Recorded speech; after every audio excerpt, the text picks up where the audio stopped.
Friends, कैसे हैं आप लोग। आई होप कि आप बहुत ही अच्छे होंगे। तो आज इस वीडियो हम बात करने वाले हैं एम्स बीएससी पैरामेडिकल 2025 का एंट्रेंस एग्जाम 13 जुलाई को कंप्लीट हुआ। आपका रिजल्ट 18 जुलाई को 2025 लेट नाइट को रिलीज किया गया। अब काफी स्टूडेंट्स उस मेरिट लिस्ट को देख के कंफ्यूज हो गए कि भैया हमें सीट मिलेगा या नहीं मिलेगा। तो चलिए आज इस वीडियो में बात करने वाले हैं कि इस साल 2025 में जो आपके नए रूल्स आए हैं, कैटेगरी सर्टिफिकेट को लेके नए रूल्स आए हैं, और जो SC ST के बच्चे हैं जो काफी हाई रैंक पे चले गए, 10,000 11,000 पे चले गए, 8,000 9,000 5,000 7,000 रैंक है उनकी, तो क्या उनको सीट मिलेगा या नहीं मिलेगा। पिछले 5 साल से हम AIIMS BSc nursing, paramedical, RHS और नीट के स्कोर के बेसिस पे काउंसलिंग प्रोसेस कर रहे हैं। तो एक 5 साल की एक्सपीरियंस की टीम के साथ यदि आप भी काउंसलिंग कराना चाहते हैं तो स्क्रीन पे चल रहे व्हाट्सएप नंबर पे आप मैसेज कर लीजिएगा बच्चों। और बिल्कुल पैनिक नहीं होना है कि कोई फ्रॉड, ये नहीं, आपकी बिल्कुल एक फैमिली की तरह आपके साथ हमारी टीम बात करेगी और बिल्कुल आपको सिलेक्शंस के लिए 1 साल बचाने के लिए भरपूर प्रयास करने वाली है। तो जितने भी पेरेंट्स, जितने भी बच्चे इस वीडियो को देख रहे हैं, तो यदि आप हमारी टीम से काउंसलिंग करवाना चाहते हैं तो स्क्रीन पे चल रहे नंबर से आप काउंसलिंग करा सकते हैं। और उसके साथ ही साथ वीडियो को पूरा देखिए ताकि आपको हर एक चीज समझ में आ जाए। तो चलिए आज के इस वीडियो को हम स्टार्ट करते हैं। और इस वीडियो में हम क्या बात करेंगे,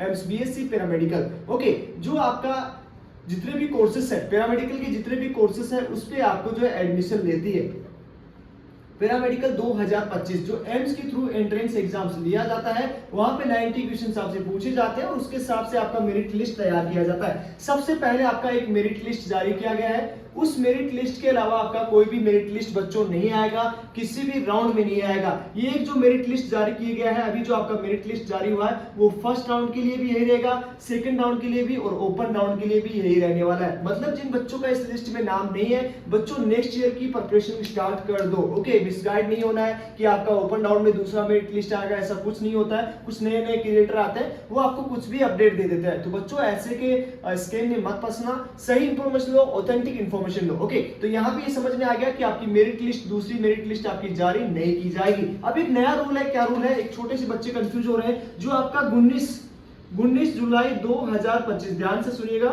19 जुलाई 2025 से लेके 23 जुलाई 2025, ये आपको 2 डेट दी गई। इस डेट में आपको डॉक्यूमेंट्स अपलोड करने हैं। ऑफिशियल वेबसाइट पे जाके आपको अपना पोर्टल ओपन करना है, वहां से अपलोड सर्टिफिकेट का ऑप्शन आ रहा होगा, वहां से आप सर्टिफिकेट अपलोड कर दीजिएगा बच्चों। अब किन बच्चों को कैटेगरी सर्टिफिकेट अपलोड करना है? वो उन बच्चों को करना है जो ईडब्ल्यूएस से बिलोंग कर रहे हैं, जो ओबीसी एनसीएल से बिलोंग कर रहे हैं। 2 ही स्टूडेंट्स को, ईडब्ल्यूएस को और ओबीसी को, दोनों को ही आपको जो है सर्टिफिकेट अपलोड करना है बच्चों। इसके अलावा किसी को भी सर्टिफिकेट अपलोड नहीं करना। अब यहाँ पे क्या होगा, जिन बच्चों का ईडब्ल्यूएस, ओबीसी, एनसीएल, ध्यान से सुनिएगा, किस डेट के अंदर बनाना चाहिए? 1 अप्रैल 2025 से लेके 15 मई 2025 तक आपका बना होना चाहिए। इसमें आपको कंफ्यूजन नहीं है। इसके ऊपर नीचे हुआ तो फिर वो रिजेक्ट हो जाएगा बच्चों। ओके, हालांकि नर्सिंग में 15 मई के बाद में भी जो है आपका वैलिड माना गया। हालांकि इसकी ऑफिशियल अपडेट नहीं दी गई है एम्स के द्वारा,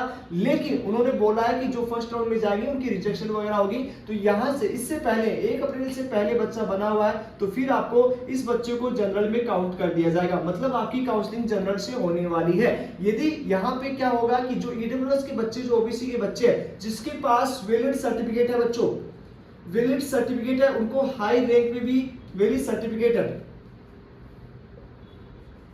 ओके, वैलिड सर्टिफिकेट है, उनको हाई रैंक पे भी सीट अलॉटमेंट हो जाएगी। तो इसलिए जिन बच्चों के पास वैलिड सर्टिफिकेट है, जो ओबीसी ईडब्ल्यूएस से बिलोंग करते हैं, और इस डेट के अंदर सेंट्रल गवर्नमेंट का, एक चीज और ध्यान रखना बच्चों, सेंट्रल गवर्नमेंट का आपको सर्टिफिकेट चाहिए होगा। यहाँ पे स्टेट का मत बनवा लीजिएगा, सेंट्रल गवर्नमेंट को आपको जो है सर्टिफिकेट चाहिए होगा। अब यहाँ पे काफी कहेंगे भैया अभी बनाएंगे तो वैलिड होगा, वैलिड नहीं होगा, तो सेंट्रल गवर्नमेंट का आपको सर्टिफिकेट चाहिए होगा। ओके, और इस डेट के अंदर है तभी वैलिड है। अब यहाँ में आपका क्या कट ऑफ जाएगा, सेकंड में क्या जाएगा, और ओपन राउंड में आपका क्या कट ऑफ जाने वाला है, सारी चीजें आपको बता दी जाएंगी बच्चों। ओके, अब यहाँ पे हम बात करें जनरल कैटेगरी का, ईडब्ल्यूएस का, ओबीसी एनसीएल का, ओके, और एससी का और एसटी का। ये 5 कैटेगरी आपके लगभग जो है इसकी बेसिस पे आपका एडमिशन लेता है। ये 5 कैटेगरी के बच्चे होते हैं, पीडब्ल्यूडी की भी होते हैं। हालांकि जितना भी पीडब्ल्यूडी यदि क्वालिफाई किया उनका सबका सिलेक्शन हो जाएगा। ओके, यहाँ पे जनरल के बच्चे हैं। जनरल में क्या होगा, जनरल में लगभग 4000 के आसपास, 4.5 यहाँ पे काउंटिंग कर लेना, जो 11,220 बच्चे के आसपास यदि इन बच्चों का मेरिट लिस्ट में नाम है, तो उसमें से 4,500 के आसपास बच्चे किस कैटेगरी के? जनरल कैटेगरी के। ओके, ये चीज समझ में आ चुका है। अभी यहाँ पे ईडब्ल्यूएस के बच्चे की बात करें तो ईडब्ल्यूएस लगभग जो है आपका यहाँ पे ईडब्ल्यूएस के बच्चे यदि आप काउंट करोगे तो लगभग आपका मान के चलो कि 1000 के बच्चे आसपास है, वो 900 के आसपास इस ईडब्ल्यूएस में कैटेगरी में बच्चे। और वहीं इसमें बात करें जनरल में तो भी आपका लगभग जो है इतना ही बच्चा यहाँ पे आ रहा है। ओके, तो यहाँ पे भी आपका 4000 के आसपास 4500 के आसपास बच्चे जो है ओबीसी से बच्चों आ रहे हैं। ओके, और वहीं हम एससी से बात करें, एसटी से बात करें तो मात्र 135 और यहाँ पे भी आपके 1000 के आसपास ही 1900 के आसपास बच्चे एससी में आ रहे हैं। ओके, 900 1000 के आसपास एससी कैटेगरी में। अब होगा क्या यहाँ पे, जो बच्चे ईडब्ल्यूएस है, ओके, इन बच्चों के पास जिसके पास वैलिड सर्टिफिकेट है तो उनको हाई रैंक पे भी सीट बच्चों मिल जाएगा। क्यों मिलेगा? क्योंकि इनको जो बच्चों का कैटेगरी सर्टिफिकेट रिजेक्ट होगा, सर्टिफिकेट यदि रिजेक्ट होगा तो इन सबको जो है वो जनरल में काउंट कर दिया जाएगा। किस में काउंट किया जाएगा? बच्चों जनरल में काउंट किया जाएगा। इनके पास एक ईमेल आएगी कि आपको आपका सर्टिफिकेट है वो वैलिड नहीं है, और वैलिड सर्टिफिकेट नहीं होने के कारण आपको जो है वो जनरल में काउंट कर दिया जाएगा। तो ये चीज आपको समझ में आ चुकी है कि इन बच्चों को जनरल में जैसे काउंट करेंगे तो यहाँ पे इन्हीं बच्चों के साथ, इन्हीं बच्चों का मतलब ओबीसी के बच्चों का ओबीसी के साथ कंपटीशन नहीं है, तो यहाँ पे एक कट ऑफ है वो गिरावट आ सकती है। तो उसके साथ ही साथ आपका ईडब्ल्यूएस में भी ऐसा होगा, यहाँ पे भी गिरावट होगी। कंपटीशन बढ़ेगा तो वो जनरल का बढ़ेगा। ओके, यहाँ पे लास्ट ईयर से सीट इंक्रीज हुआ है, लेकिन कंपटीशन जो बढ़ने वाला है वो इन बच्चों में बढ़ने वाला है, क्योंकि यहाँ पे जो 4500 की संख्या दिख रही है, मे भी यहाँ पे 5500 के आसपास भी चले जाए और 5000 6000 के आसपास भी चले जाए। ये किसी को नहीं पता है कि कितने बच्चों का यहाँ पे रिजेक्शन हो सकता है, मतलब जितने बच्चे रिजेक्ट होंगे वो सारे जनरल कैटेगरी में काउंट हो जाएंगे। ओके, तो ये चीज समझ में आ चुका है। अब यहाँ पे कितनी रैंक तक बच्चों आपको ट्राई करना है, कितनी रैंक आपकी होनी चाहिए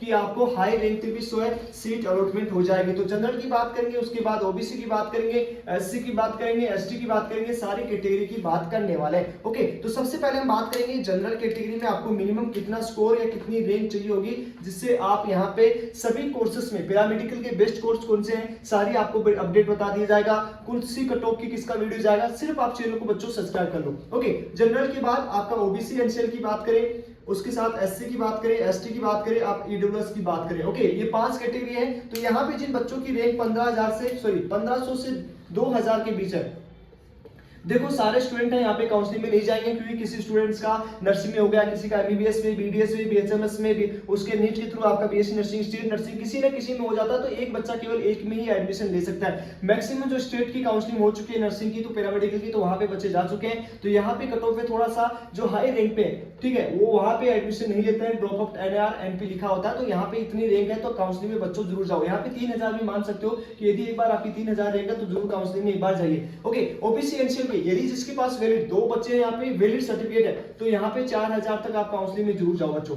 ठीक है, कितने हजार तक? 4000 तक जाओ। यदि जिसके पास इनवैलिड है वो जनरल में जाएगा, तो जनरल में 3000 तक काउंसलिंग में जाना है। ईडब्ल्यूएस की बात करें तो आपका 4000 तक आप जा सकते हो, 4 से 5000 तक आप जाओ एक बार जिसके पास क्या है, वैलिड सर्टिफिकेट है। बच्चों ध्यान रखना, जिसके पास वैलिड सर्टिफिकेट है, गवर्नमेंट सेंट्रल गवर्नमेंट का वैलिड सर्टिफिकेट है, वही बच्चा 4 से 5000 तक ट्राई कर सकता है। यदि आपके पास वैलिड नहीं है तो फिर आपको 3000 रैंक तक ट्राई करना है, क्योंकि आपकी जो काउंसलिंग है वो जनरल कैटेगरी से होने वाली है। एससी की बात करें तो यहाँ पे 8 से 9000, 8 से 9 के आसपास है, करूज काउंसलिंग में जाओ, क्योंकि बच्चों आपकी जो रैंक हाई है वो किसके कारण है, यहाँ पे आप दोनों बच्चों की काउंसलिंग करोगे, इन तीनों कैटेगरी को मिला लोगे तो ही 10,000 आ जाएगा। तो आपकी इसलिए रैंक हाई आई है एससी वालों की, क्योंकि आपकी इन बच्चों से जनरल ओबीसी ईडब्ल्यूएस की वजह से आपकी रैंक हाई आई है, न कि आपकी एससी एसटी का। यदि आप कैटेगरी रैंक काउंट करोगे तो अंडर आपका 1000 है वो रैंक आपको मिल जाएगा। तो इसलिए घबराना नहीं है, आपकी कैटेगरी रैंक है, आपको जो सीट मिलेगी आपको अपनी कैटेगरी की मिलेगा, आपको न ईडब्ल्यूएस का ओबीसी का किसी का भी नहीं मिलने वाला है, सिर्फ आपकी कैटेगरी का आपको सीट मिलेगा। तो इसलिए बच्चों एससी एसटी के जितने बच्चे हो, जो भी आपका स्कोर है काउंसलिंग में एक बार जरूर जाए, कोई ना कोई कोर्स है वो आपको मिल जाएगा। ओके, एसटी की बात करें, एसटी में यहाँ पे लगभग जो स्कोरिंग होगा वो लगभग 10,000 से यदि 11,000 के आसपास यदि आपकी रैंक है, तो जरूर बच्चों काउंसलिंग में एक बार जरूर पार्टिसिपेट करें। आई होप आपको सारी चीज समझ में आ चुकी है, और जो भी बच्चा हमारी टीम से यदि काउंसलिंग कराना चाहता है तो स्क्रीन पे चल रहे नंबर से आप कॉन्टेक्ट कर सकते हो। सभी counselling process A to Z आपका हमारी टीम के द्वारा करके दिया जाएगा। पर्सनल आपको व्हाट्सएप ग्रुप, जूम मीटिंग में सारी चीजें आपको समझाई जाएंगी, कौन से कोर्स में क्या स्कोप है, सारी चीजें आपको A to Z अपडेट आपको पर्सनल गाइड किया जाएगा। तो जल्दी से कांटेक्ट कीजिए, व्हाट्सएप नंबर स्क्रीन नंबर पे चल रहे हैं। आई होप ये वीडियो आपको काफी पसंद आया होगा। फिर भी किसी स्टूडेंट्स को कोई डाउट हो, कोई कंफ्यूजन है तो आप हमें कमेंट कर सकते हो। तो चलिए आज इस वीडियो में इतना ही, मिलते हैं आपसे नेक्स्ट वीडियो में, तब तक के लिए बाय बाय, टेक केयर।